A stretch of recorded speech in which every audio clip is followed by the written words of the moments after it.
Pop the top, it's time for the video to drop, and today, bring you guys another WWE 2K19 video. Today, however, we're going to be talking about how I personally go about doing my WWE 2K19 My Career Universe. Now, you guys usually ask a lot of questions during my episodes like, hey, how do you go about doing this? How do I make a My Career Universe mode? And that's exactly what I'm here to answer. But real quick, before we get into it, comment down below for me. Let me know what has been your favorite moment so far in Phoenix Nitro's My Career Universe here on WWE 2K19. Leave a like while you're at it. But now, the way I get down with My Career Universe is kind of simple, really.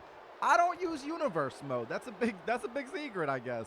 I feel like a lot of people think that myself, Brandon, and Aaron, obviously I don't know anybody else that does My Career Universe in terms of like personally what they go about technique-wise, like say Chris, as in Chris Danger, Dank Ops, you already know, or James Fatal, you know, Pulse, Jamie Fatal, etc. I don't know what everyone else goes through, but I do assume that no one is really using universe mode for their My Career Universe modes. I know personally here in the Vibe House, none of us are using universe mode for pretty much anything you see. Like, it's very, very rare that any of us go into universe mode. So, right off the bat, I feel like that's a big curtain being pulled back. Like, universe mode just really isn't what it should be. Now, that's not where this video is going at all, because I could talk about universe mode for hours, but that's not where this video is going. Really, all My Career Universe is really just matches with a lot of editing when it comes to like video editing. Now, whenever I transitioned into the My Career Universe mode, the way I transitioned out of the in-game My Career mode, and the reason why you see me list my Career Universe mode as a My Career is because at the very start, for those of you that are new, because we've grown a lot since the very start of my Career Universe mode, the way I went about it was basically saying that the My Career mode in-game was just a video game, that we got done playing the video game and then we made our debut in NXT. And that allowed me a lot of liberty of going back to NXT to really start my career. Now, when I started the career in NXT, I knew right away what I wanted to do, and right away what I wanted to do was lead into a tag team with Cassius Ohno, who, if you don't know, Cassius Ohno / Chris Hero, whichever way you know him as, is without a shadow of a doubt my favorite professional wrestler of all time. Without a doubt, like easily my favorite wrestler of all time. So I knew right away what I wanted to do, and that's pretty much a big thing with the My Career Universe mode and how I go about doing it. I have an idea for a storyline. I go about executing it. There's a bunch of different like little tips and tricks that I can talk about in this video, but for the most part, it's really just matches with a whole lot of editing. And obviously through the power of YouTube, it makes it really dope. And since none of us really do anything related to universe mode, I'm not sure how it would translate taking one guy through universe mode, like the in-game universe mode, obviously, and just playing as them. I don't know, like, if it would really translate that well. I've never done that since, I believe, WWE 13, and obviously I wasn't making content back then, but I was very much so inspired by Pulse, CM Pulse. You already know that, CMPULS 3. I was very inspired by him back in the day. Whenever I was watching him do his AJ Styles playthrough, Austin Aries, TNA, you know the shenanigans of Pulse. But nevertheless, like, I was very, very inspired by him back in the day. Like, that's how I used to play the game, because of him. Like, not even gonna lie, that's definitely how I used to play universe mode, because of him. So I've never done that since WWE 13-ish, and I don't know if it would translate well in the next gen universe modes, because I don't really think your guy gets booked very so often if you were to do that, unless you were editing week to week. But I mean, that's a whole different animal in its own right. But yeah, I just don't know if it would really translate that well at all, if anything.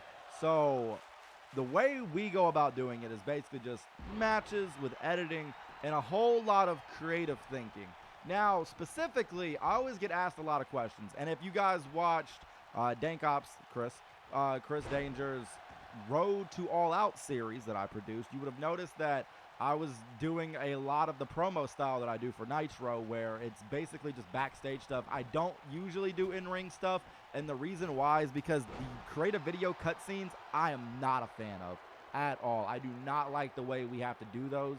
I do not like the way you have to use those, etc. Like, I think it looks ugly a lot of the times whenever you're doing like the in-ring promos with the microphone.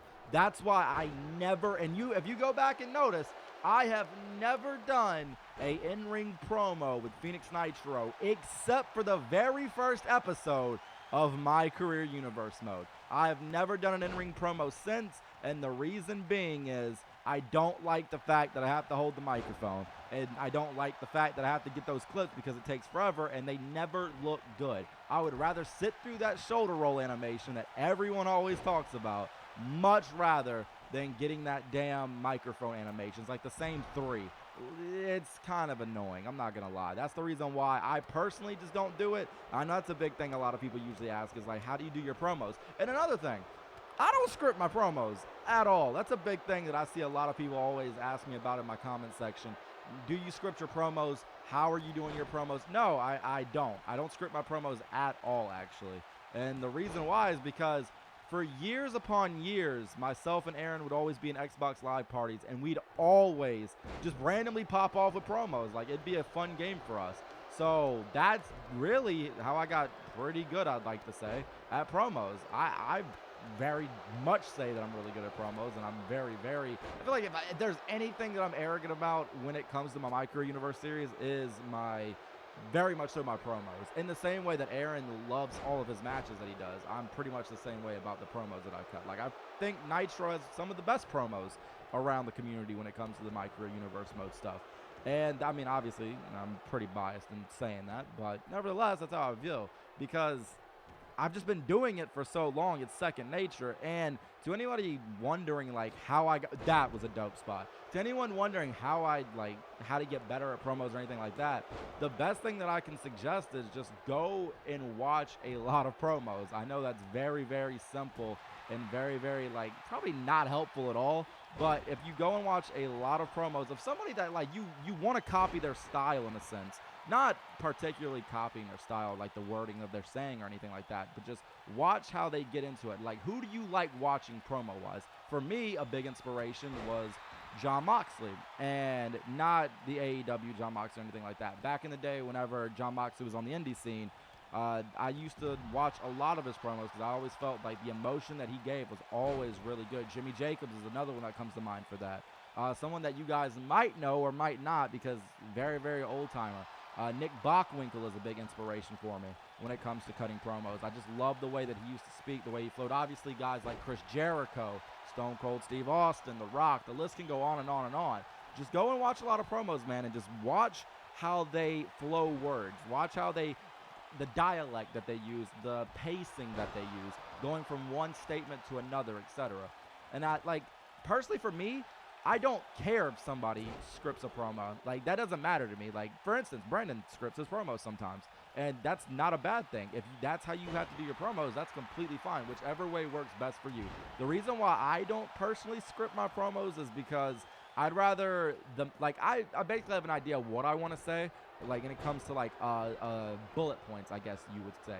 So for me, the way I like going about it is basically just having a couple of bullet points in my head of like, okay, I want to hit this point, and this point. Don't know how I'm going to hit that point, but it makes it really easy. Another real trick that I like using for my promos, which you'll notice, is Nitro has an intro and he has an outro to his promos. Ladies and gentlemen, boys and girls, children of the brainwashed generation is the intro, and obviously, and you have all been trained to obey is the outro. So it gives me something very easy to get in the mindset of Nitro, if you will. Because, I mean, Nitro and me, Doughty, are pretty much one and the same at this point, I would like to say.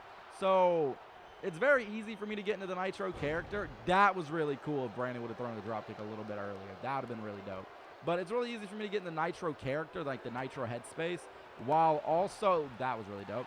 But at the same time, whenever I need to get into the Nitro headspace, it helps me out a lot by being able to do something along those lines of having the intro and the outro, something that I've been accustomed to saying for so many months now, playing the game and doing. We're on episode 232. I don't know if y'all realize that. That's a lot of episodes when it comes to this whole My Career John.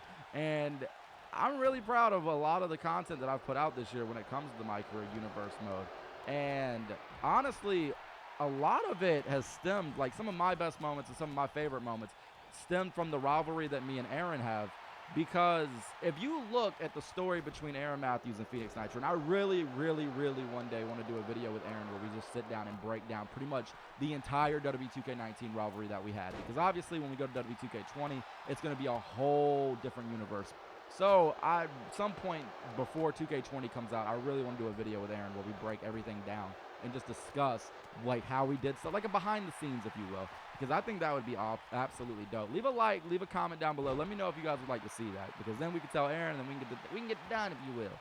But a lot of the story with Aaron and Nitro pretty much has lasted literally Nitro's entire series, because a lot of the Aaron stuff started very, very, very early on in the My Career Universe. And as you know, the WrestleMania Triple Threat just happened not too long ago when it comes to the My Career Universe story. So there's a lot of storytelling that had with that. And now recently, actually, if you notice, Aleister Black is how I debuted the My Career Universe mode. And the way I debuted that My Career Universe mode is really by being Aleister Black's attacker, because at the time, we didn't know that it was Johnny Gargano. So I was like, that'd be a dope way to debut my Career Universe mode, as Nitro being Aleister Black's attacker. Now, moving all the way to where we're at current day in the My Career Universe mode, when Nitro got hurt at WrestleMania in that triple threat match with Brandon Collins and Aaron Matthews, I knew when I returned Nitro that I wanted to return him against Aleister Black being the current reigning and defending WWE champion. And the reason being is I wanted to circle everything back around. Now, that's pretty much a big thing that I'm key on, is storytelling. As you guys see, this Fatal 4-Way match just ended. That's a big thing that I'm really big on, guys, is just storytelling. Like, tell the stories you want to tell, man. Craft your stories. That's all My Career Universe really is, man. It's just you having fun being able to tell your stories. Now, I know I didn't really go too in-depth, but I did give a lot of the secrets away, I feel like, of how I go about doing the My Career Universe mode personally. And yeah, that's pretty much how I get down with things. I don't use universe mode. When I do my promos, I pretty much never do in-ring promos because I don't like the way they look. And other than that, it's just matches on top of matches with some edited cutscenes that, you know, you customly make sometimes. I haven't done that in a while, though, but hey, it is what it is. Now, as I said earlier, leave a like, comment down below. Let me know if you'd like to see that video with me and Aaron, because then we can get that thing popping, if you will. But nevertheless, though, guys, I'll wrap it up for this one. If you are new, go ahead and hit that subscribe button, because you're on the road to 12K. If you're subscribed to that bell, so you know the time we upload, leave a like if you enjoyed the video. And as always, and forever, take it easy, though, guys. Peace.